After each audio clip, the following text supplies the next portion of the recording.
Arsène, do Arsenal have the look of a title team to you? Yeah. Without any hesitation, I must remind you something, is that you would say to me it's like that every year, but I believe that this year it's really they're equipped to deal with any kind of problems. Well, let me just point out to you that some very good judges have tipped them to win the title this year before a ball was kicked. Who was that, Richard? Yeah. So they're not surprising me. But when you say yes without hesitation, what is required to win a Premier League title? When they lost Havertz, Saka last year at the end of the season, it was too much. But this year you have Madueke, you have Eze, who's creative. They lost Odegaard last year in a crucial moment. And Eze this year can replace. You have Martinelli, Trossard. You have at the back as well. They bought Mosquera. They're on the flanks. At the back they have a replacement. You have Lewis Kelly, doesn't get in the team at the moment, he's in the English national team, you know. So I think they have a most complete squad compared, for example, I've seen Liverpool finishing the game against Chelsea. They played Szoboszlai right back and Gravenberch centre back. So Arsenal would not be in this kind of positions to do that. Your trademark teams were very French, if you don't mind my saying, very creative, very almost poetic and romantic. Yeah. Arteta's, I just said, they've got the best at the moment, Arsenal, the best defensive record in the top 5 European leagues. Do you build a title from that or the way that you won them? Well, you have to be efficient at what you do. So if you go for an offensive style, you have to score goals, knowing that you might concede sometimes goals. But what I mean, if you ask me today, if I build a team, you know that changes as well with periods. For me, today, where the best midfielders in the world were in Spain. You ask me where the best strikers in the world were in France. Where the best central defenders in the world in South America. So if you look at Paris Saint-Germain, or if you look at Arsenal now, they have Gabriel at the back with Saliba, who is as well a very strong defender. But they have a Spanish midfield and they have quite good strikers. Paris Saint-Germain, they have a Portuguese, Spanish midfield, and they have French strikers, you know. So this is, and they have Paris Saint-Germain as a South American defense. So it looks like this is a way where you can build a good balance today in the team. Why? Because when you're in a big club, you have to build the game up, and the Spanish, Portuguese players have that kind of link play. And to resist to pressing, you need today very flexible, very mobile players like Vitinha, for example. And you need as well a lot of pace. If you get through the first pressing, you go straight to goals, but you need pace. And so this mixture. Arsenal, they have been flying. But did you see that result coming? It's the joint heaviest defeat of Diego Simeone's managerial career. Not many teams do that to a Simeone side. I thought Arsenal were excellent. I think they've been excellent all year, actually. Even if they haven't been at their sparkling best, they're very difficult to score against. And they're managing to get the job done, whether it's a set piece or whatever it is, whatever it takes. That's what champions do, just to get over the line, take as many points as you possibly can. I was very impressed with them, and I can't see it stopping. I have to be honest. I think the balance of their squad now, the acquisitions they've made in certain areas, when they used to get in the past, they used to get an injury, you used to feel like, well, they're not going to be able to cope without him. I don't see that now. I see them very strong in all departments, and I think, obviously, in the Premier League, they are the team to beat, and you have to say, you know, they're going to go a long way in this competition as well in the Champions League. Well, what about Victor Gyökeres? Because he has been getting... The thing is, the Arsenal fans have been saying, no, that they're happy with him for the work he's doing despite the not so many goals. But he did get 2 goals last night. Are there still some question marks over him? There's never been question marks from me. I've always stuck by him because I see what he does. He works for the team. You know, he occupies centre half. He creates spaces for the 10s or anyone wants to come into them pockets. Pins the defenders back, especially the 2 centre backs. I think he puts himself on offer. I like the fact that he scored 2 goals last night. He's not afraid to put himself in between the goalposts. He knows if he misses chances, the next one will come along. He's got the character to miss chances and go again. I think you saw Mikel last night. He was heaping the praise on him, as if the guy needs the confidence. I'm not sure he does. I think he knows how good he is. I think he knows he's playing an excellent side at the moment. The chances will keep coming. I don't have a problem. I don't fear for Gyökeres and Arsenal. I just think he's a wonderful signing for them. Well, it's now very good morning to you, Nick. I know it was last night a watershed moment for your club. Are even the most pessimistic fans now believing that they can deliver a major trophy this season or multiple trophies? Well, that's the plan, isn't it? I have to say, Tim, you're earning your money today. I know how hard this might be for you. But look, it was an amazing night last night. I was half expecting a ball draw against a stingy Simeone team, but even by half-time, I was confident of beating them because we just, I heard a few fans saying the first half was poor, but I saw something different being at the game. We created a few chances. I feel like we opened them up a lot more than I thought we were going to. And, I mean, it's fantastic. Yeah, we should be looking to win some trophies, especially the league.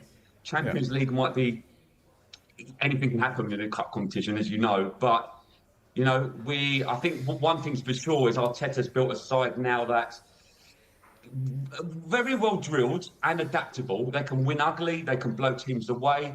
And on current performance, and in particular, I mean defensively, and that's something that we all know that you need to win trophies. They're up there.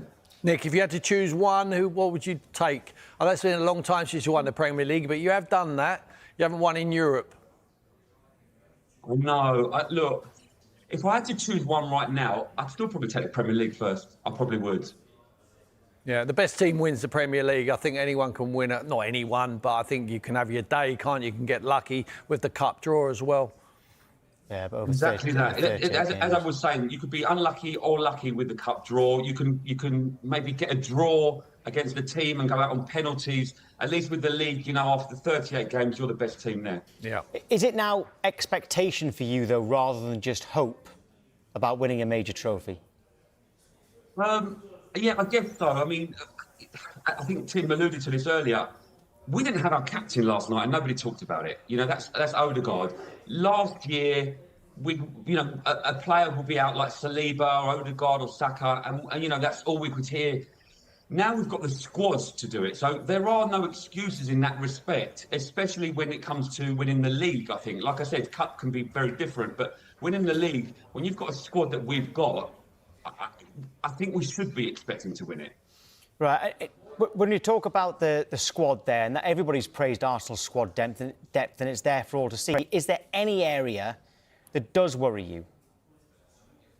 The only thing that worried me before the season started, and probably still a little bit now, Martinelli's a little bit inconsistent. The left-hand side, we can't, obviously we chop and change between Martinelli and Trossard. I personally think we brought in Noni Madueke for the left. I know people think he's there on the right, he's better on the right. Yeah, he probably is. And everyone's saying, well, Saka doesn't need a backup as such. We've got Saka there. But on the left, I think he brought him in to get some crosses in for Gyökeres, because that's something we don't do enough of. And I think that's his plan. That's the only side I think maybe, but I think we've got enough cover there anyway.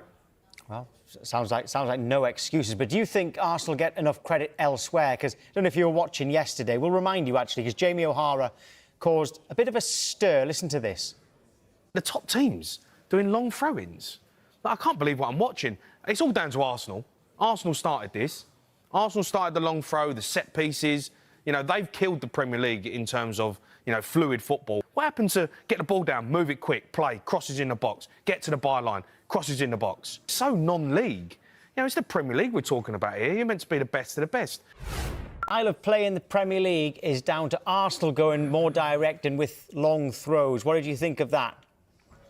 Someone's got to start it, doesn't it? Look, we never started long throws. Yeah, maybe I think Arteta is the kind of manager, it's quite a clever manager. He looks at every single possibility and detail to get an advantage. If that's long throws, so be it, long throws. We've seen it with set pieces as it stands. You can't argue we're scoring from them. personally, I don't really care anymore. As long as we get the wins now, we just need to win something. I agree with you 100%. I don't think there's anything wrong with playing direct, anything wrong with long throws. If it's effective for your side, it certainly is for Arsenal. Every team in the Premier League are taking long throws at the moment.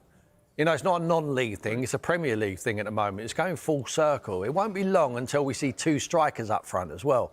And we want to see that. We want to see the wingers on the wide positions, you know, 2 midfield players in there. One goes forward, one sits, vice versa in another phase of play.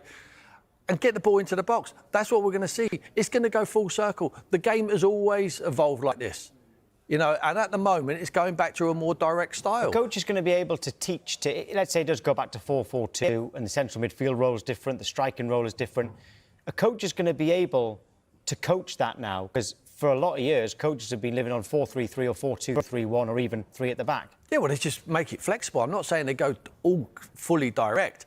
But you saw Man United against Liverpool. They went more direct. Lamon's the goalkeeper. They're making it simple for him. They don't want him to make the mistakes of his feet passing out around the penalty box. So what's saying to him is go direct, up to the strikers, win the second ball, and we'll play from there. And they got a great result at Anfield on the back of that.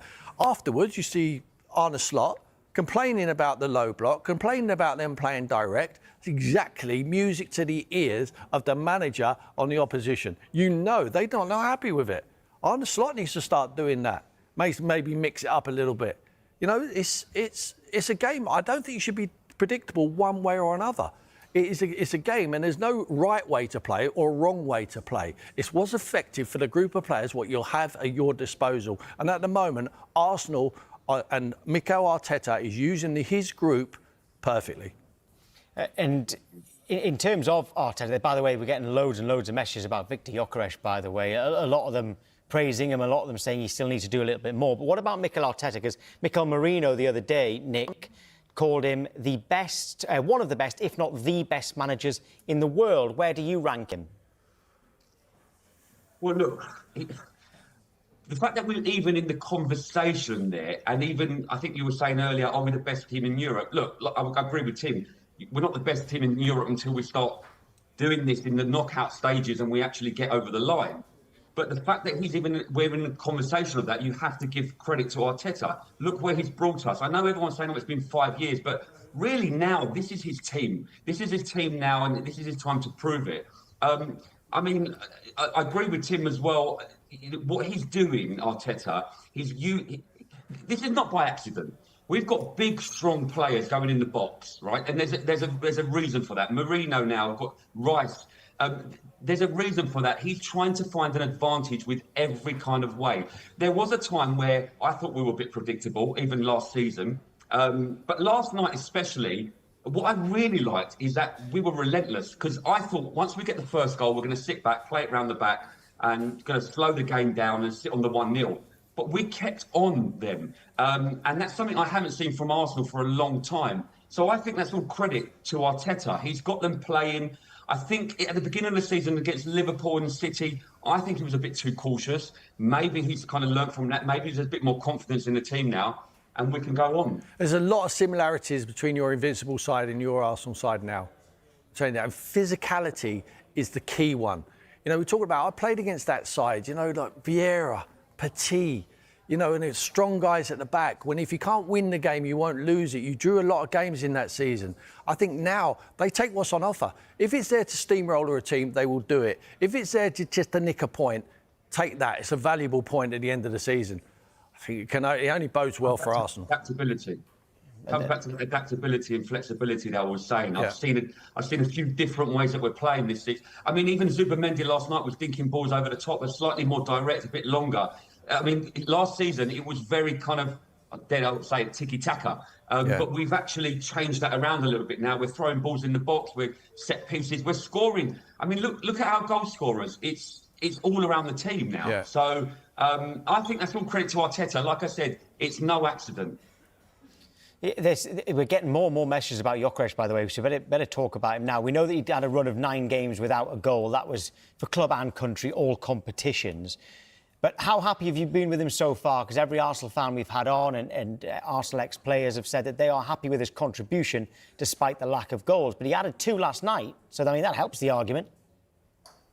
It does. I mean, look, I have to say I had a few doubts myself, and off the back of 2 scrappy goals, they're not going to completely disappear. But what I will say about Gyökeres is that he has worked hard, and he didn't have a very good pre-season, and he's looked a little bit off the boil in terms of fitness. Last night he looked a lot fitter, and I think a fit Victor Gyökeres, who's big, strong, powerful, running at you, is going to scare a lot of defenders. I think if he can hold the ball up a little bit better with his touch, he's complete. And I think, you know, the good thing about last night, I know there were 2 scrappy goals, but it gets your confidence up. And what I really liked is the reaction of his teammates. It was a bit like when Havertz first joined, and they were really behind him, telling him to celebrate that goal, getting behind him, and that will give him confidence to go on. So, yeah, look, I hope he proves me wrong, because the more he proves me wrong,